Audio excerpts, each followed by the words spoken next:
मुंबईत आज इतिहास जागा झाला होता।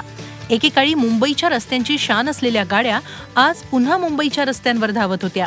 त्या काळी रस्त्यावर धावणाऱ्या या कार्सचं जेवढं आकर्षण होतं त्याहून जास्त आकर्षण या कार्सचं आजही आहे। जुन्या कारची देखभाल करताना येणाऱ्या अडचणीतून vintage and classic car group आकाराला आला। कार पार्किंगमध्ये उभ्या ठेवण्यापेक्षा त्यांना रस्त्यावर पुन्हा आणण्याचा निर्धार करण्यात आला। ये बहुत पुरानी गाड़ियाँ हैं, 1930, 40s की गाड़ियाँ, 50s की गाड़ियाँ हैं और हम मिलजुल के बातें करते हैं, डिस्कशंस करते हैं गाड़ियों के बारे में, पार्ट्स कहाँ मिलेंगे, मेंटेन कैसे होगा, कौन कहाँ मेंटेन करता है, वो सब डिस्कशन होती है हर संडे मॉर्निंग।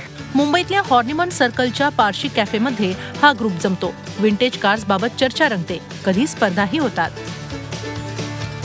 मर्सिडीज गाडी येतो, जुनी गाडी, सगळं जुनी classic cars, Rolls Royce, Bentley, American गाडी, शेव्हरोले, पॉन्टियाक, डॉज, इटालियन गाडी, ब्रिटिश गाडी आहे। तर सगळ्या दुनियाची गाडी येते, आम्ही येतो आणि अमुक जुनी अँबॅसिडर आणि फियाट पण येतो। या ग्रुपमध्ये मराठमोळे शिर्केही आहेत। त्यांची कार घेऊन ते दर रविवारी येतात। जपलेल्या कारबाबत ते भरभरून बोलतात।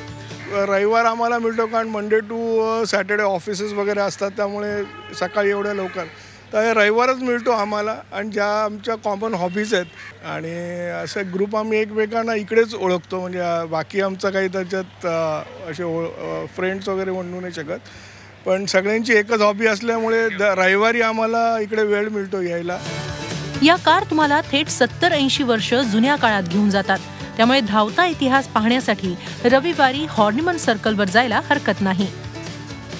आठवडाभर ज्या रस्त्यांवरती तुम्हाला प्रचंड ट्रॅफिकचा त्रास होत असतो त्याच रस्त्यांवरती रविवारी अनेक विंटेज गाड्या पाहायला मिळतात आणि त्यातनंच साकार झाला मुंबईतील अनेक जुन्या गाड्यांचं संरक्षण करणारा आणि त्या उत्तम पद्धतीने चालवता येतील अशा स्थितीत ठेवणाऱ्या अनेक मंडळींचा ग्रुप आणि त्याच्यातनंच साकार झालं हे कार प्रेमींचं आगळं वेगळं कल्चर। व्हिडिओ जर्नलिस्ट आसिफसह सुस्मिता भदाणे, झी मीडिया, मुंबई।